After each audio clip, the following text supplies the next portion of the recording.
and in the hushed whispers of night, where shadows merge and monsters lurk, there's a tale that even I, the Boogeyman, find intriguing. Amidst the flashy capes and self-proclaimed heroes of the modern era, there exists an individual who defies it all. Not with fangs, not with ghastly apparitions, but with something far more potent, unvarnished truth. Allow me to relay to you a tale.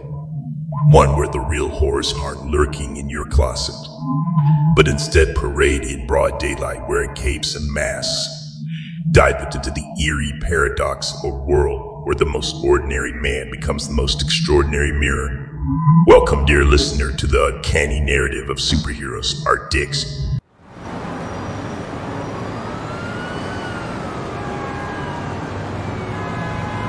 Superheroes are dicks. There's this looming expectation, an unspoken rule really, that when you've got a power, something unique, something special, you're supposed to rise above the masses, don a mask, and go about changing the world. Hi, I'm Stan. My gift is an oddball one. I call it reflect. And no, it doesn't mean I sit around pondering deep philosophical questions. It's literal. You jab a punch at me, and suddenly you're clutching your own bruised knuckles. Fire a gun? Surprise. You've shot yourself. It's the kind of power that, in theory, should have me hailed as the ultimate superhero, immune and invincible. But to the disbelief of many, I haven't taken that path. There's no emblem on my chest or a dramatic windblown cape trailing behind me. Why, you ask? Well, my answer, while honest, is unpalatably simple. Superheroes are dicks. Now, it's peculiar, considering my somewhat acidic outlook on the super being community, that they've taken a liking to me. Yes, both hero and villain alike. Maybe it's the mystery, the allure of the guy who refuses to play by the unspoken rules. I've heard them whisper, fascinated by my adamant decision to remain normal. I mean, here's a guy who could practically be untouchable, the ultimate defender, yet chooses to walk among the masses. They've admitted to finding my bluntness refreshing in a world dominated by alter egos, secret identities, and hidden agendas. The reflect power also means that, intentionally or not, I serve as a unique moral compass. They can't harm me, and in my presence, their raw, unfiltered selves are often, well, reflected back at them. The term friends might be a stretch when describing my relationship with the supers, but I guess reluctant acquaintances doesn't quite roll off the tongue. Our city's buzzing with them, and given my unique ability, I've naturally been thrown into their circle, a misfit among gods. While some genuinely reached out, trying to understand my perspective, others were driven by sheer curiosity, wondering why I didn't cash in on my gift. Over time, we shared drinks, stories, and many an unsolicited advice session. Between being saved by them, attending the same events, and inadvertently being roped into their dramas, we formed a weird, dysfunctional bond. It's like being in a group project where you don't quite like the team, but you're all in it together, for better or worse. And trust me, with this lot, it's often for the worse. Oh, it gets so much worse. Let me tell you about some of them. And trust me, this is just the tip of the iceberg. Mighty Max is the poster boy of superheroes, literally. His face is plastered across billboards, cereal boxes, and action figures. Children wear capes and flex toy-enhanced muscles, mimicking his signature heroic stance. With massive muscles, a chiseled jaw, and charisma that could charm the devil, the world is utterly smitten. But to me, Max is an open book, and the pages aren't as noble as the world believes. For starters, the guy's financial responsibility is equivalent to that of a potato, and a huge chunk of that irresponsibility stems from a secret gambling addiction. The flashy lights of underground casinos are as much a call to him as the distress signals of the city. While he's owed me money for the longest time, I've often heard murmurs of him owing much larger sums to some rather unsavory characters. At first, it was a small sum, a minor loan to help him out, when he was between sponsorships. But as his addiction spiraled, so did his debt. Every time I'd nudge him about it, I'd get the same theatrical sigh followed by, "Stan, my man, you know fighting crime doesn't pay." This from a guy who rakes in hefty amounts from those endorsements and infomercials and who blows it all on high-stakes poker games. One time, he even had the audacity to lament his financial woes to me right after stepping out of a brand new, custom-made sports car. The balls on this guy. And then there's his blatant hypocrisy. While he preaches values of truth and loyalty, Max is the king of double standards. He's notorious for canceling plans last minute with a half-hearted excuse of saving a sinking island or stopping a meteor shower. But I've caught him more than once sipping cocktails at a luxury resort while he was supposedly in another dimension, on a mission. But the darkest shadow looming over Mighty Max is a secret I stumbled upon accidentally, one that he would undoubtedly go to great lengths to keep hidden. I once found an old photograph at an antique store showing a younger Mighty Max shaking hands with none other than Baron Malice, our city's most notorious villain from decades ago. Dated years before Malice's alleged disappearance, the picture hinted at an alliance no one would ever have suspected. When I confronted Max about it, his usually unshakable demeanor faltered, his eyes betraying a hint of panic. I tried bringing it up once, calling him out on his inconsistencies in that photograph. He just laughed, ruffled my hair like I was some naive kid, and said, "Stan, not everything's black and white, buddy. There are shades of gray." I retorted, "Looks to me like you're living in 50 shades of lies." What grinds my gears most is the way he manipulates public sentiment. Whenever there's a hint of scandal, or if someone calls out his inconsistencies, he'll stage a grand public act of heroism. Suddenly, the world forgets his follies, focusing instead on how he saved a cat from a tree, strategically captured on camera for the evening news. Don't get me wrong, Max has done some genuine good, but it's hard to tell how much of it is heartfelt and how much is for the cameras. To the world, he's a hero, a paragon of justice. To me, he's just another guy with too much power, too little responsibility, and a closet full of skeletons. The fact that he's aware of his flaws and actively hides them, choosing image over integrity, is what truly makes him a dick in my book. Ah, then there is Ultra Valor, the symbol of hope himself. You know, the towering muscle-bound symbol of all things good and just in the world. Whenever trouble arises, you can count on hearing his booming voice proclaiming, "I am here," like he's doing everyone a grand favor just by gracing them with his presence. To the rest of the world, that might be music to their ears, but to me, it's akin to nails on a chalkboard. Now, don't get me wrong, I don't despise the guy. I actually like him, and I believe his intentions are pure, and he's genuinely saved countless lives, but it's his demeanor that grates on my nerves. That perpetual beaming smile, like he's perpetually high on his own self-worth. I mean, who does that? Can't the guy ever drop the act and show a real human emotion for once? But no, it's always that same confident grin, like he's won some invisible contest and is waiting for his trophy. We've crossed paths a few times over the years. Once, he tried to engage me in a conversation, and when I replied with my usual sarcasm, he simply laughed it off patting me on the back so hard I nearly choked on my drink. His strength, I guess, doesn't translate well into social cues. And if I have to hear that catchphrase, "I am here," one more time, I swear I'll reflect the sound back at him. It's like he has it on an auto loop. Rainy day, "I am here." Someone's cat stuck in a tree, "I am here." An old lady crossing the street, you guessed it, "I am here."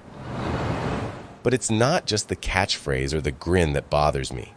It's the sense of clueless arrogance, the way he parades around, making it seem as though the world should just naturally bow at his feet, thanking the stars for his existence.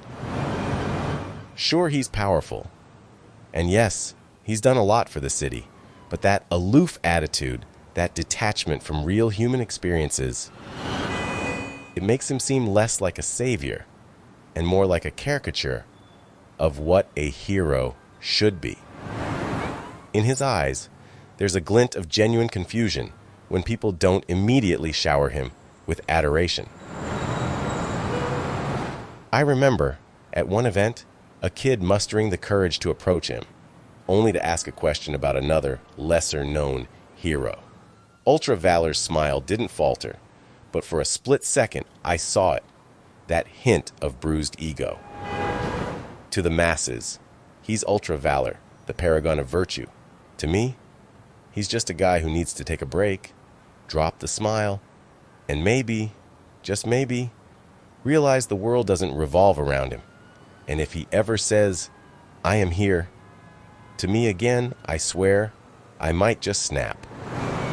Next up on deck, in a city where speed is of the essence, there is the Spectacular. Sparrow is celebrated like royalty. Her blazing speed is stuff legends are made of. With a trail of sparkling light following her every move, she is an embodiment of haste and elegance combined. To the world, she's a beacon of hope. Someone who's everywhere, ensuring no crime goes unchecked, no citizen unheard. Yet, for all her swiftness, she's ironically the queen of tardiness and false tales in my personal experiences. To start with, the Spectacular Sparrow has a penchant for the dramatic. Why make a simple entrance when you can create a sonic boom, shattering a few windows for effect? I remember her swooping in for a casual coffee catch-up, causing such a ruckus that it took the cafe owner 3 days to clean up. When I asked her about it, she merely flipped her hair and said, "A hero's entrance is her calling card, Stan." Her habitual unpunctuality is something I've become accustomed to. "Oh, Stan, I was preventing a volcano eruption on some remote island," she'd claim. Yet, social media often tells a different story. Like the time she was supposedly battling ice giants in the Arctic, but her feed was flooded with selfies from a luxury spa in the Maldives. Digging deeper, it became apparent that Sparrow's tales of valor and gallantry were often, well, embellished. Take the incident with the mega robot she mentioned. A close friend who was present at the scene recalled it being nothing more than a malfunctioning traffic light. But by the time Sparrow recounted it, it had morphed into an epic battle with a monstrous robotic foe intent on city destruction. But perhaps the most exasperating thing about Sparrow is her inability to be present. Even in those rare moments when she's physically there, her mind races faster than her feet. Conversations are littered with her distracted nods, half responses, and a perpetual look of being somewhere else. It's as if the world around her, unless in dire peril, is simply too slow to grasp her attention. Despite the speed that defines her, she often misses out on life's slower, finer details. The stories of the people she saves, the aftermath of her hasty interventions, and the feelings of those she often unintentionally disregards. To the world, she's the Spectacular Sparrow, the epitome of speed and grace. To me, She's a whirlwind of chaos and insincerity, a friend who's never truly there, and a hero more in love with the idea of heroism than the genuine act itself. While she might save the day in a flash, she often leaves a trail of overlooked consequences and heartaches in her wake, making her spectacularly unreliable in the simple, everyday moments that truly matter. I'm privy to these superhero soirees, a gathering of power-packed men and women patting themselves on the back for their bravery and might.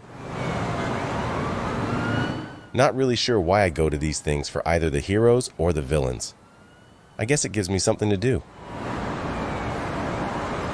Often this is where I get to know a lot of these people. But let's get to the next guy. Night Falcon, cloaked in a veil of enigma, is the silent guardian of our city. While other superheroes enjoy the limelight, Night Falcon thrives in obscurity, patrolling the nights and ensuring that no foul deeds go unpunished. He's the poetic embodiment of the age-old adage, not all heroes wear capes.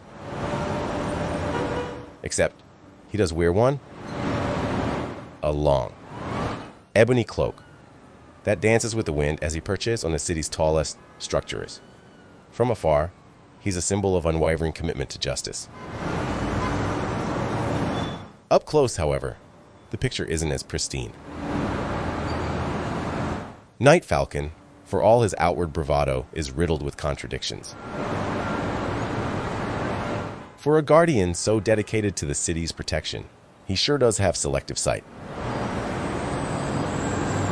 I once saw him soar past a mugging to halt a jaywalker. When confronted, his justification was a lofty speech about the significance of laws and discipline. The truth, as I'd later find out, was more prosaic. The jaywalker was an ex who'd spurned him. However, the darkest stain on Night Falcon's reputation, known only to a select few, including myself, is his evening indulgences. For someone who champions morality, his actions after the clock strikes midnight are deeply hypocritical. Night Falcon spends a significant portion of his patrol seeking out the city's red light district. There, hidden in the shadows, he so loves, he engages with prostitutes. His nocturnal activities are no secret among the workers.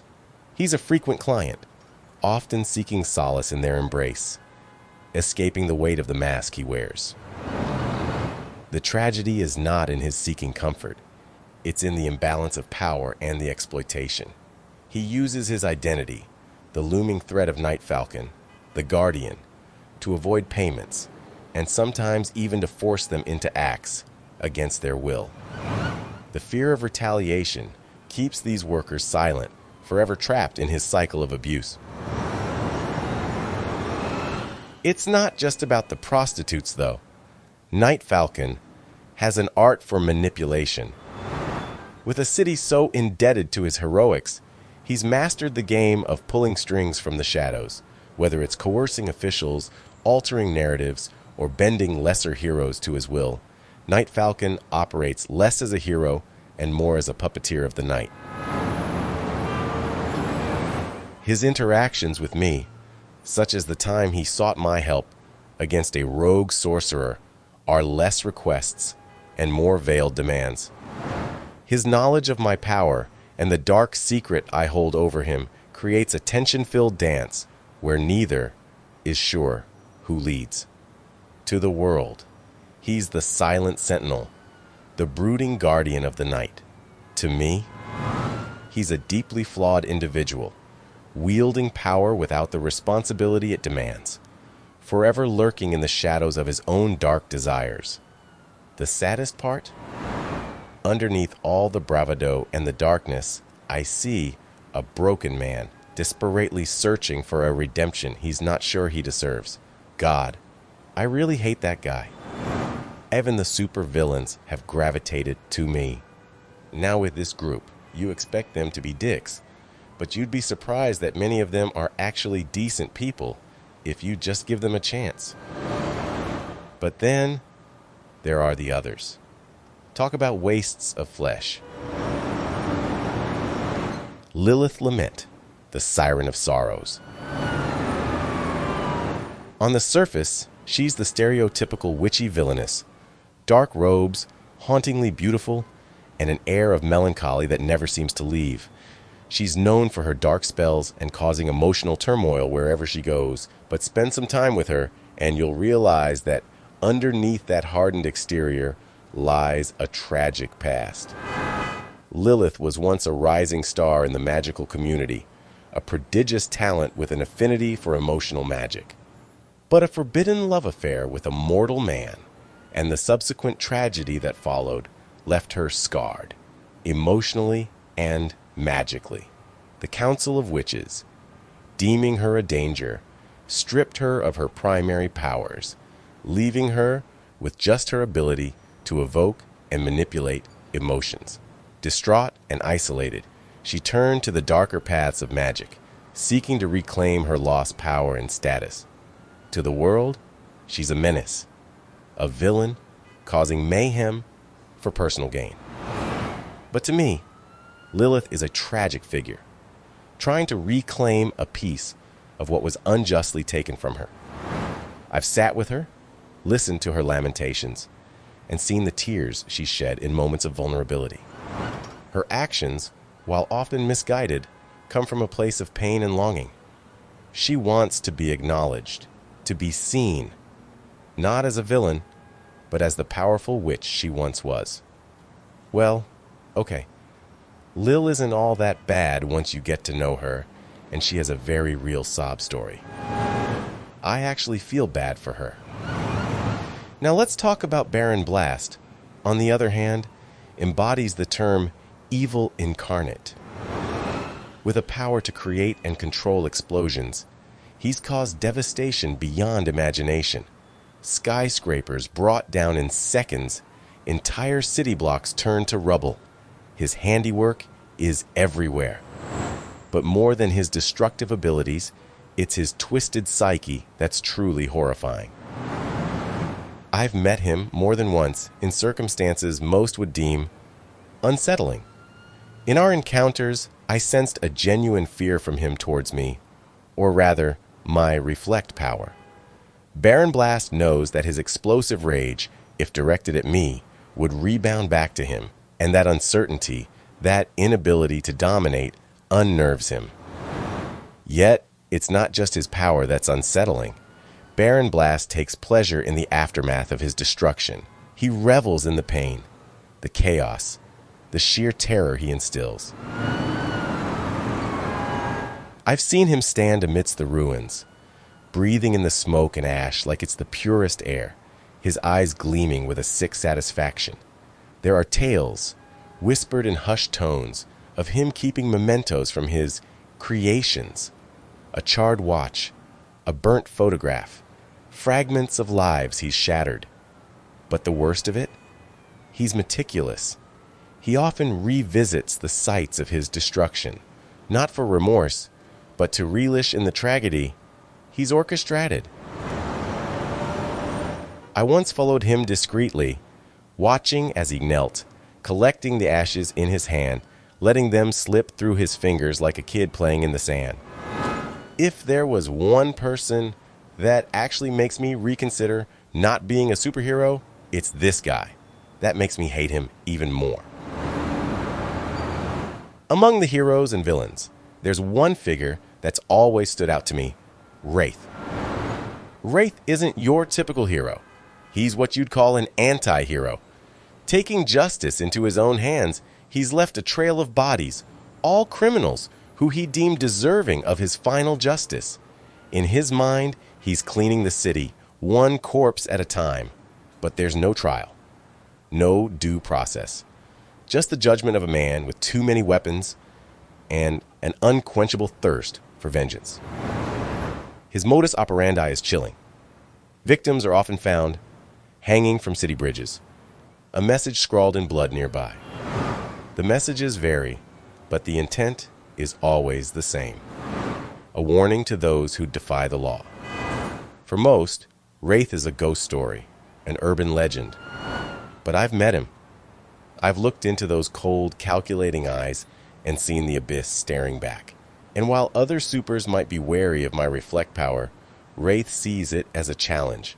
In our encounters, there's always been an unspoken tension, a mutual understanding. He knows that if he crosses me, my power could be his end. But I also recognize that getting entangled in his vendetta would pull me deeper into the superhero world, a point of no return. To the world, he's a necessary evil, a shadowy guardian who protects the city from its worst elements. But to me, Wraith is the embodiment of unchecked vengeance, a man consumed by his demons. Of all the superpowered beings I've met, he's the one that truly terrifies me. The depth of his darkness, the lengths he's willing to go for his sense of justice, it's something even my reflect power might not be able to handle. See, when you're an everyday man, living in a world where everyone's vying to be extraordinary, the real rebellion is in embracing the mundane. When muggers try their luck, I don't even flinch. They soon find themselves clutching at their own throats, their knives lodged in their own thighs, and I continue my leisurely stroll, maybe a tad annoyed at the interruption. But, despite my blatant disdain, the superhuman community still loves me. I don't know why. I'm like their pet rock, utterly unimpressive, but somehow cherished. I become an involuntary moral anchor in their sea of self-adulation and recklessness. My apathy to their heroics and worldly perils inadvertently exposing their own micro-egotisms and negligences. I'm not the hero of your story, I'd murmur into my bourbon as another extraterrestrial entity threatens to obliterate our city, broadcasted live for all to see. And you, my friends, are not the heroes in mine. The irony of it all? In my pointed nonchalance towards grandeur and heroism, I become a reluctant hero in my own right, a mirror reflecting the petty human flaws of the gods among us. So here I am, navigating through a bizarre existence where the morally ambiguous demigods extend a perpetual invitation to their ranks. An invitation I evade with a sardonic smile and a dismissive wave, forever wandering through my beautifully ordinary life. I gotta get back to work, a normal job, but before I go, I want to leave you with this last thought. I've become an unintentional anchor for this chaotic circus of superpowered individuals. It's odd, really, when you think about it. A plain, power-reflecting guy amidst the backdrop of demigods. Maybe I serve as a grounding presence, a stark reminder of the line between godhood and humanity. They often blur. I've seen them at their best and worst, shared drinks, listened to secrets, and offered unsolicited advice. Many have come to value my unbiased, unimpressed view of their world, finding in me a confidant, a therapist, and sometimes even a conscience. But let's not get it twisted. I'm no hero, nor do I aspire to be.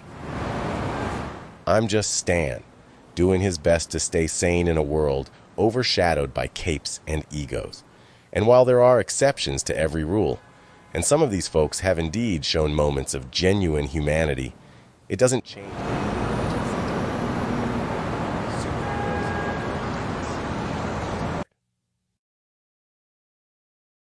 As the veil of darkness descends, and our tale comes to its close, we are reminded that even in a world of capes, masks, and unparalleled power, it is raw, unfiltered humanity that casts the longest shadow.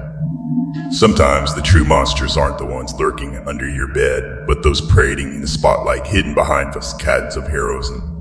And occasionally, truest heroes, one who simply reflects the world as it is, without pretense or grandeur. If this tale has sent shivers down your spine and earned your admiration, do consider subscribing to our channel. Don't forget to hit that ring notification, ensuring you're the first to know when a new eerie story unfolds. I, Boogeyman, bid you farewell, hoping you carry with you the haunting realization sometimes the masks we wear hide more than just our faces. Till our next chilling encounter, sleep tight. And remember, not all is as it seems in the world of superheroes.